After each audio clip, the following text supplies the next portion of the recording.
जिस दिन ससुराल अच्छा लग गया,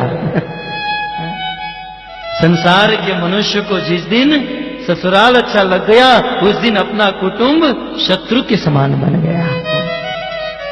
जैसे ही पत्नी घर पर आई, माता पिता से संबंध टूट जाता है। आज के माता पिता अपने बच्चों के लिए क्या नहीं करते हैं? 9-9 महीने तक अपने बालक को अपने गर्भ में रखते हैं, असह्य वेदना सहन करते हैं। लेकिन आज के बच्चे क्या इस बात को जानते हैं? माता पिता खुद भूखे रह जाते हैं, लेकिन बच्चों को खिलाते हैं।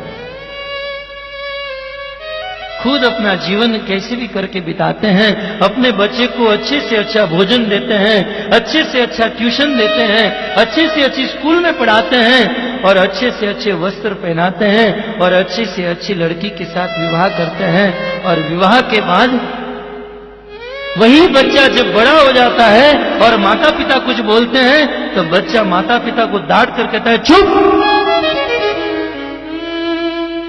पिताजी आप एक शब्द भी मत कहना, एक शब्द भी मत बोलना, क्योंकि आप कुछ नहीं जानते। अब चड्डी पहनना इसने सिखाया, मां और बाप बोलना इन्होंने सिखाया, खाना पीना चलना सब कुछ जिन्होंने सिखाया। आज के बच्चे उनको ही गाली देते हैं। गाली देकर भी अपने घर पर रख ले, तब भी कलयुग के श्रवण कुमार माने जाएंगे। आज के बच्चे तो अपने माता पिता को घर से बाहर निकाल देते हैं, घर से बाहर। महाभारत में प्रसंग है, युधिष्ठिर महाराज भीम को कहे, भीम मैं जरा अंदर बैठा हूं, किसी को अंदर आने मत देना। तब एक आदमी दौड़कर आया और कहा, एक बहुत बड़ा प्रश्न है भीम भैया, मुझे युधिष्ठिर महाराज से मिलना है। भीम ने कहा, देखो अंदर जाने की परमिशन नहीं है, तुम मुझे को मैं उत्तर दे दूंगा। उन्होंने कहा, मैं अभी अभी एक दृश्य देखकर आया कि एक आदमी एक पतले से धागे से उस धागे को घिसकर बड़े बड़े पहाड़ों को तोड़ रहा था। पतले धागे को घिसकर बड़े बड़े पहाड़ को काट रहा था और पहाड़ गिर रहे थे। कुछ समझ में नहीं आ रहा है। भीम ने कहा, मेरी समझ में भी नहीं आ रहा है, तुम अंदर जाओ और युधिष्ठिर महाराज से पूछ लो। तब तक दूसरा आदमी आया दौड़कर और कहा, महाराज प्रश्न है। भीम ने कहा, आज सबको हो क्या गया है, क्या प्रश्न है? बोले, एक घड़े में पानी था और उस पानी को 3 छोटे घड़े में भरा गया तो भर गए, लेकिन 3 घड़े से 5 घड़े जब भरने हुए, 3 घड़े से जब 1 घड़ा भरना हुआ, तब वह घड़ा आधा भी नहीं भरा। भीम ने कहा, तुम भी अंदर जाओ, युधिष्ठिर महाराज इसका उत्तर देंगे। लेकिन कुछ देर के बाद जब लोग बाहर नहीं आए, तब भीम अंदर गए और युधिष्ठिर महाराज से पूछे, भैया ये है क्या?